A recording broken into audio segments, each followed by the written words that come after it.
कैसे हो आप सब? आई वो बढ़िया होंगे। तो यहाँ कुछ ट्रिक्स हैं हम लोग देखेंगे रिलेशन एंड फंक्शन में। रिलेशन जो टॉपिक्स है उसमें से कुछ ट्रिक्स हैं, उनको देखेंगे हम लोग। डायरेक्ट कैसे निकाल पाते हैं कि अगर number of element in set n है तो कैसे कैसे रिफ्लेक्सिव और सिमेट्रिक ट्रांजिटिव रिलेशन निकालते हैं।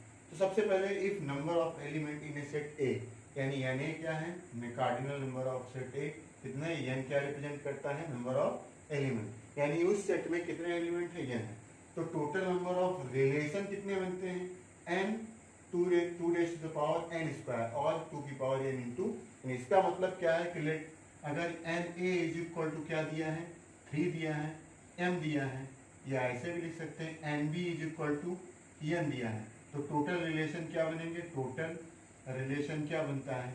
2 की पावर एम इंटू एन। तो 2 की पावर क्या हो जाएगा? एम एन हो जाएगा। वही यहाँ पे अगर हम लोग एम की जगह एन ले लेते हैं, क्या ले लेते हैं? एन ले लेते हैं। लेट से इसको एन कर दिए, एन कर देंगे तो जहाँ एम लिखा है वहाँ पे क्या लिख दिए? एन लिख दिए। ये क्या बन जाता है? N square. ये क्या हो जाता है? नंबर ऑफ रिलेशन, यानी सेट 2 की पावर एन स्क्वायर। अगर सेट में आपके एन एलिमेंट तो टोटल रिलेशन क्या बनेंगे? दूसरा क्या है? Number of reflexive relation. मान लेते हैं कि एन क्या है? 2 की पावर एन स्क्वायर माइनस 1 और 2 की power n into n minus 1। इसको कैसे लिखते हैं? लेट से एग्जाम्पल देखते हैं।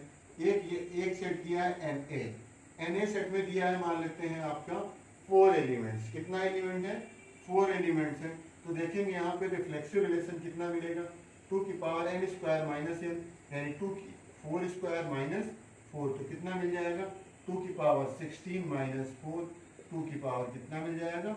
12, यानी 2 की पावर 12 आपके इतने क्या मिलेंगे यहाँ पे? Reflexive relation. लास्ट में क्या है? नंबर ऑफ सिमेट्रिक रिलेशन के लिए क्या होता है? 2 की power n square plus n by 2, और इसको लिखते हैं 2 की power n into n plus 1 by 2। Example देखेंगे यहाँ पे। लेट से एक सेट ए है, मान लेते हैं इस तरीके से ले लेते हैं। सेट ए ले लेते हैं जिसमें एलिमेंट है आपके 2 4 6, यानी इसमें एन इज इक्वल टू कितना है? एन इज इक्वल टू कितने सेट एलिमेंट है? 3। तो सिमेट्रिक रिलेशन कितने बनेंगे? सिमेट्रिक रिलेशन कितने बनेंगे? 2 की power n into n plus 1 by 2। तो 2 और 3 इंटू 3 प्लस 1, 3 प्लस 1 बाई 2, तो कितना मिल जाएगा? 2 की power 2 raise to the power of 3 into 4 by 2, तो 2 से 2 कट गया, 2 की पावर 6। ऐसे कितने मिलेंगे आपके? सिमेट्रिक रिलेशन मिलेंगे।